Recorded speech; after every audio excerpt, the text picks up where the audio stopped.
I said on the Today Show the treasure is not associated with any structure. Some people say I have a desire to mislead. The clues can lead you to the treasure, and it'll be waiting when you arrive. Fenn says, I have never consciously misled any searcher or privately given a hint or clue I thought would help someone find the treasure.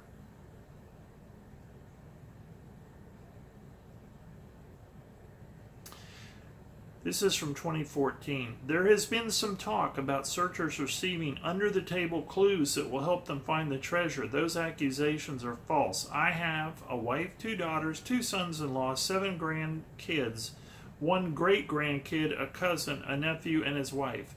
I like all of them better than I like Dale, so that makes him 17th on the list to get clues from me. The fact that none of them have found the treasure should speak for itself.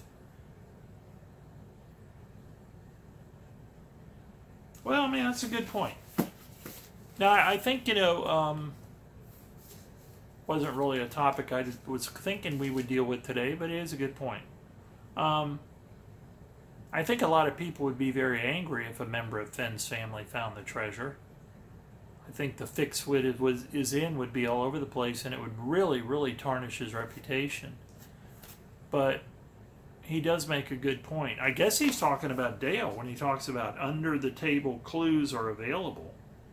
I mean, he goes straight to Dale on that one. I know I've heard Dale Neitzel say that, you know, Fenn thinks he's an idiot. I don't, you know, he doesn't mean it literally, I know, but, I mean, it sounds like Fenn has been able to keep that part of their relationship separate. I guess. I don't know. That kind of, I've never read that before. That's kind of interesting. Oh, and then here we have the little girl, Allison, who said, my daddy said, if you'll give us a clue, you can have $100 million. And she sends that damn little goofy check, you know, in crayon, $100 million for the clue. And I gave it to the bank, and that's coming out of your dad's paycheck. All that crap. Clues is just not a very good word, Carly. It's like, I appreciate the suggestion. Send another one. Send another one, and I will use it. It's too broad a word. It's just always going over. It's a symbolic word at this point almost for Fenn. That's what I guess I would say. Now I'm into the video transcripts.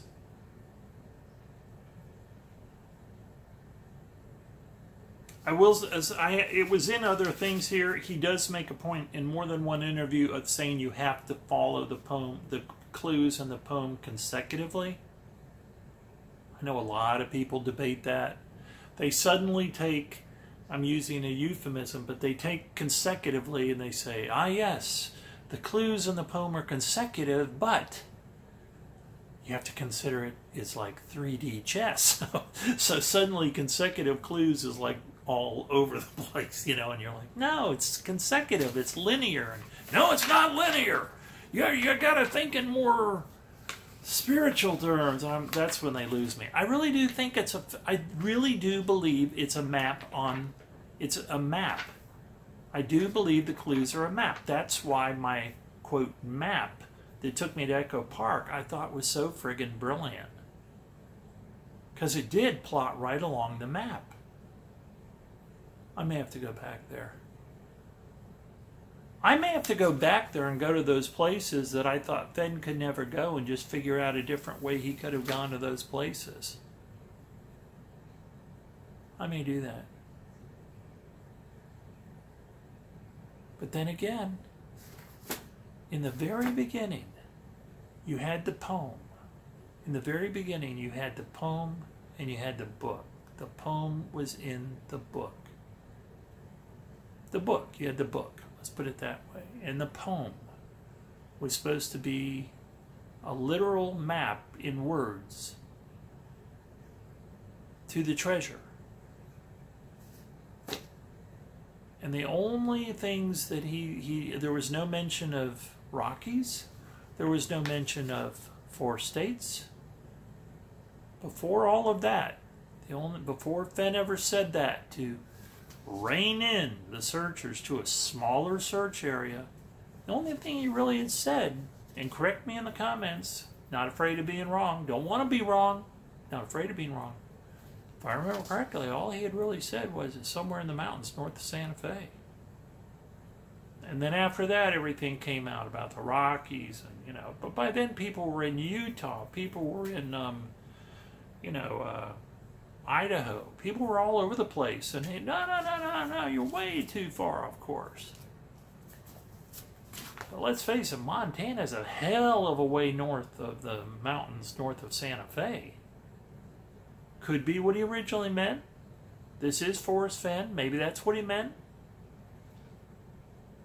when he just said in the mountains north of Santa Fe. Very clever guy.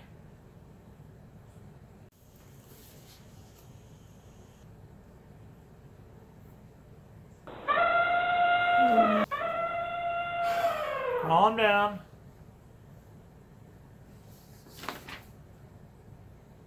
I hate it when they do that. But I'm so glad we have places like the Tsavo Park in Kenya that are trying to protect animals. I cannot stand poachers. I can't stand them. In parts of Africa, they have shoot to kill with poachers, right?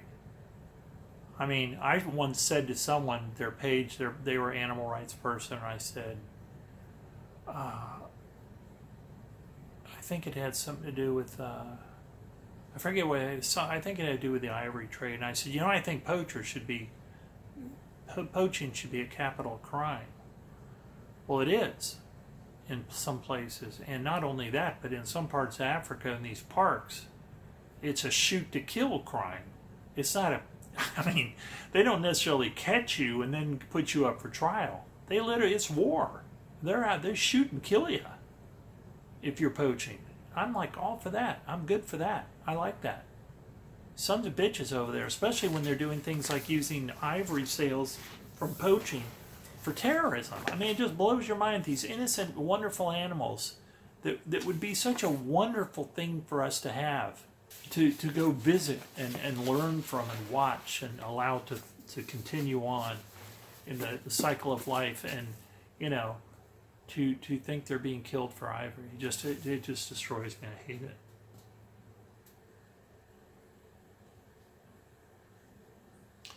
Now here's kind of a slip. Well, he does this thing with hints. Yeah, he's just talking about hints.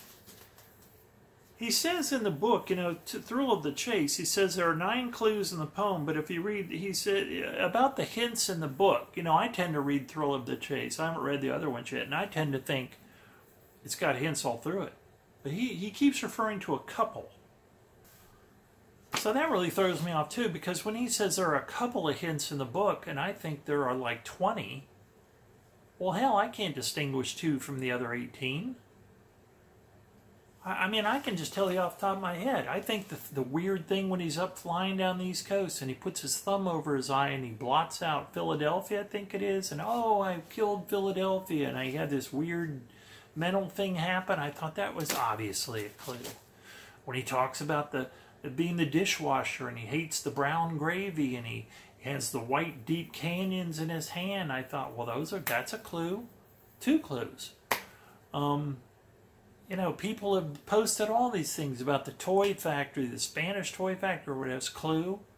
The thing with a kid that it cost him in the class, in school, with the jar of olives coming up going, with green olives, that's a clue.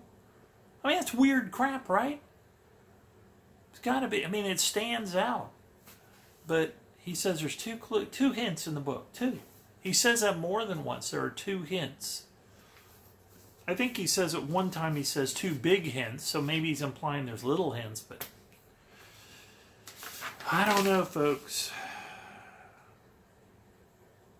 Oh, here he says to this one person,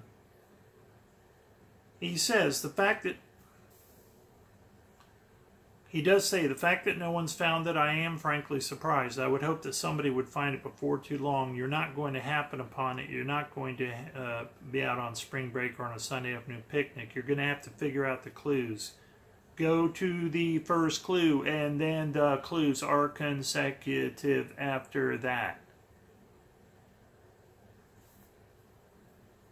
There are people that debate that. There are people that say they aren't consecutive. And once again, this kind of notion of 3D chess where, well, yeah, but you have to understand this clue is really not the first clue. This clue is actually before here. And you start down here. And I'm thinking, I mean, to me, well, I just think Where Warm Waters Halt is first clue. Some people says As I Have Gone Alone in there is the first clue. As I Have Gone Alone in there and With My Treasures Bold is first clue. Could be. But he says himself in an interview one time, begin at Where Warm Waters Halt is where you should begin. Does where you should begin refer to Boots on the Ground? Does Boots on the Ground, the beginning of Boots on the Ground, have to be the first clue for figuring out where the treasure chest is? Could the treasure chest have something more to do with knowing what As I Have Gone Alone in there means? Like when you get there, and that's why it brings up people thinking about things like it's in a cave, and then Fenn has to come out later and say, no, it's not in a cave. Oh, I'm about to go because, you know, again, clues is just a very big word. So it always comes around to the same concepts. There's 9 clues. He doesn't really say a lot. I mean, clues is all over. If you do a search on it, it's everywhere. But I would like to bring up something here that I think is very true. I did videos where I talked about Fenn and the concept of... Thank you. I do things here. I did the concept of being buried. I did some videos. I think I've done some videos on buried and talked about being buried. The treasure being buried. And I've looked over all the different ways he discusses that, and I really truly do believe, you know, he keeps saying along with these things about, well, I'm not saying it's not buried, but I didn't bury it. I'm not saying it's not buried. And then every once in a while he'll say, we need to redefine buried. And I even kind of did this thing where I kind of spoofed him all the times he said, well, it may be buried. And I think, again, it's just extremely simple. He's just trying to say, I think it's probably buried. Just from stuff blowing over it. I think that's all he's trying to say. And I think he truly believes it's buried, but he never buried it. And we all know the legal ramifications of that. It should not be buried. If it's buried by him with a shovel underground, there's virtually no place on federal land I can think of that you can take it out illegally. You can take it out of forests and monuments if it's on top of the ground. And like he says, need to redefine what is buried. What are you or me or anyone going to do if they find the treasure chest only after realizing it's under a clump of leaves and they have to push off this bunch of leaves and twigs to get to it? Well, I've already said what I'm going to do if I find it in a federal park. I'm going to turn into the, I am going to turn it in. And every time I say this, I get comments. Because it's a subject that really gets people going. That's fine. But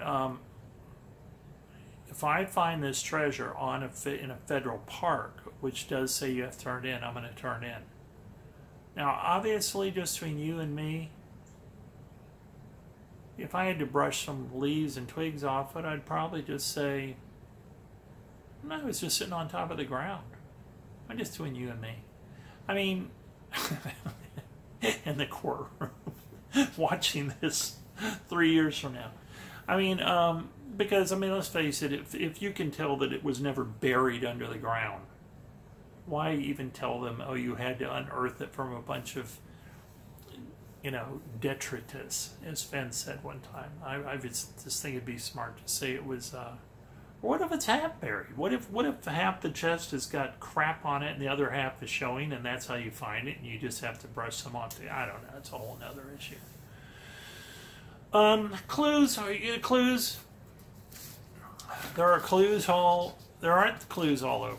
There are 9, this is how you should, from what I got from clues, this is what, and hints, because I actually looked at hints a little bit, this is what I will tell you. There are 9 clues in the poem. They are consecutive. They are straightforward. And if you have the book, The Thrill of the Chase, there are a couple of big hints in there for sure. Don't know what the 2 hints are. Maybe other more obscure hints, but definitely 2 hints. And there are 9 clues in the poem. That's really all there is to it. I hope everyone has a good day. I know people have commented that some of my videos are funny. I don't think this probably was one. I'm actually kind of, I don't know, the weather is just kind of bogging me down or something. I mean, I do have an air conditioning and all that, you'll be happy to know, but still, like, it just seems, it's just kind of, I don't know, does it do something to your, does it thin your blood? When it gets hot, it thins your blood, right? Maybe that's it, maybe my blood's real thin. I mean, even my cats are just like, they're just like coming in early. Okay, it's too hot out. Well, we're gonna go take a nap all day, as they tend to do. Cats got it made. If they've got someone like me taking care of them, they've really got a good life going on. Because all they really want to do is sleep and get up, eat a little, maybe chase each other around or play with a toy for a while, and go back to sleep. Get up for a little while, go back to sleep. It's a great life. All right, everybody have fun. Everybody have a good time. Haven't seen, I guess nobody does boots on the ground videos like I do. Well, no, I know I've seen some. I guess what I'm trying to say is nobody's really doing any this summer that are coming out. I don't know how that works. Anyway, everybody have a good time. Bye.